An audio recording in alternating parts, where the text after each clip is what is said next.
Paz do Senhor, queridos. Mais um flash inspirado aí. Como vencer o medo? Esse é o flash dessa semana e o Senhor, Ele tem ministrado muito forte ao meu coração diante de todas essas circunstâncias que temos vivido nesses dias, né? Onde temos visto aí a situação que o Brasil está vivendo, não só o Brasil, mas o mundo, né? E são situações que muitas vezes geram ansiedades, né? Gera temores. Verdadeiramente, a situação está para trazer medo, na verdade. E ali no texto de Mateus 14, a gente vai ver que Jesus, né, ele pede que o discípulo passe para o outro lado da margem, o barco começa a andar e ele vai orar. E em certo momento ele volta e ele vem andando sobre as águas, né? Vem andando sobre as águas, e aí o impacto daquele discípulo quando vê Jesus sobre as águas é um fantasma, né? Então imagina que os caras ficaram todos ali, né? Todos. Então os caras, eles, né, de bem morenos, quase escuros, né? Porque daquela região devem ter ficado brancos, né? Pálidos da situação. E lembro também aqui de outra situação em que o Senhor, ele fala para que atravessem, para que os discípulos atravessassem o mar, né?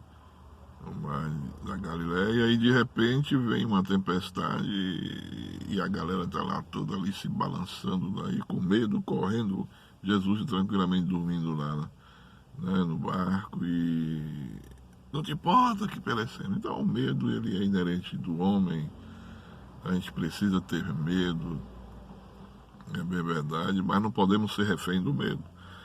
O que está acontecendo é que nós estamos ficando refém do medo. Olha aí a pandemia, colocaram-nos presos, né, temerosos, morrendo de medo por causa de um vírus que morre com sabão. Então, meu querido, o que eu quero dizer para você é o seguinte, nós precisamos sim ter medo, mas nós precisamos medir, calcular, né, a dimensão deste medo, porque senão nós vamos ficar refém dele. Você está num edifício de 10 andares, você olha para baixo, você não vai pular.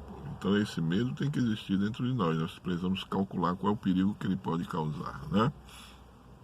E eu comecei a vencer os meus medos, a partir de uma ação há muitos anos atrás, lá para os anos 80, né?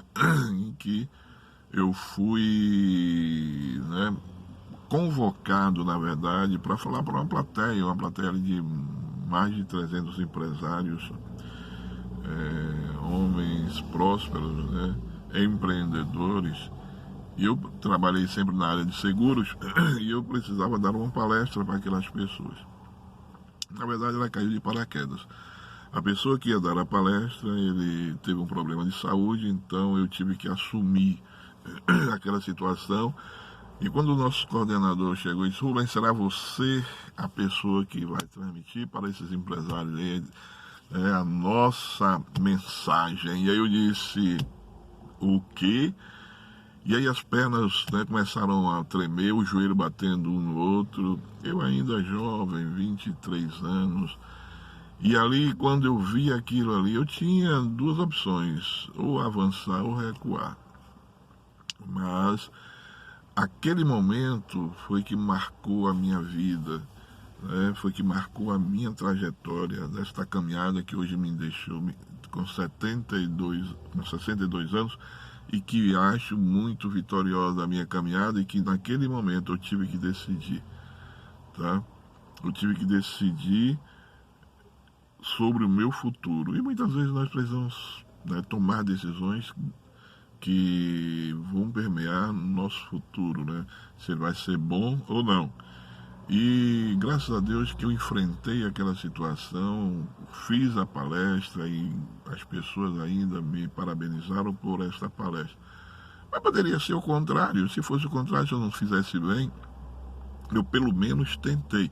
Eu enfrentei o medo, porque o segredo para você vencer o medo é enfrentá-lo. Quando Jesus chegou ali, vindo sobre a água, todo mundo pensando que era um fantasma, Pedro disse: és tu, Senhor? Sim. Então peça que eu vá ao teu encontro. Jesus, venha. E Pedro desceu do barco. Então esse é o momento de você também já começar a refletir nas coisas que estão te trazendo medo, para que você comece a planejar a descer do barco.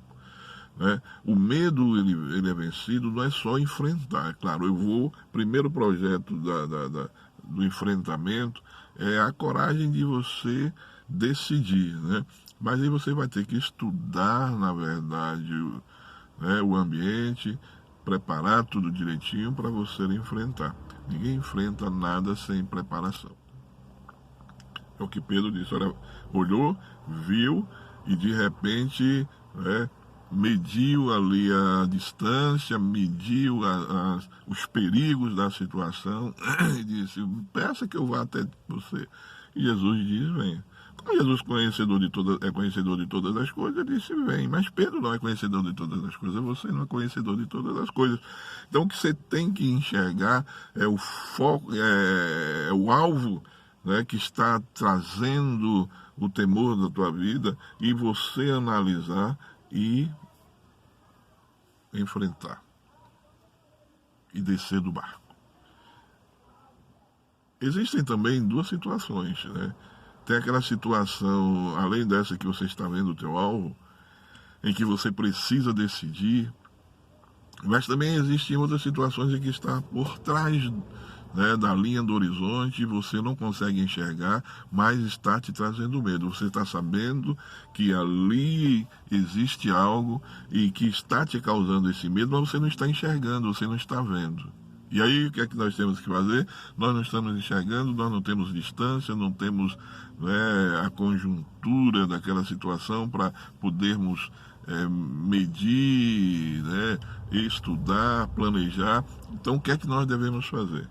E eu tenho um exemplo que, claro, nesses dias eu recebi a notícia aí do dia 30 de outubro e eu fiquei muito triste, muito decepcionado, muito abatido, muito abalado, muito temeroso, muito tudo. E aí de repente eu subo ali, né, para falar com pessoas e de repente eu só falo: Deus tenha misericórdia de nós, Deus tenha misericórdia do teu povo, Deus tenha misericórdia da tua igreja. E por vários minutos só saía da minha boca isso. E o Senhor me diz o seguinte, aqui para não ficar longo o vídeo, diz assim: Rubem, se verdadeiramente estiveres em mim, a promessa permanecerá.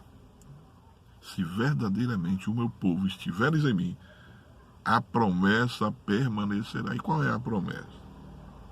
O Espírito Santo de Deus estará conosco até a consumação dos séculos. O próprio Deus estará conosco sempre. Então, quando você não enxergar o motivo do teu medo e você não ter como planejar e preparar a situação para enfrentar e vencer este medo, confia no Senhor. Mira no Senhor, desce do barco e começa a caminhar. Mas não faz como Pedro não, que olhou naquele vento que veio sobre ele e ele titubeou e afundou. Então foca, desce do barco, começa a andar e vai em frente, porque a vitória é certa.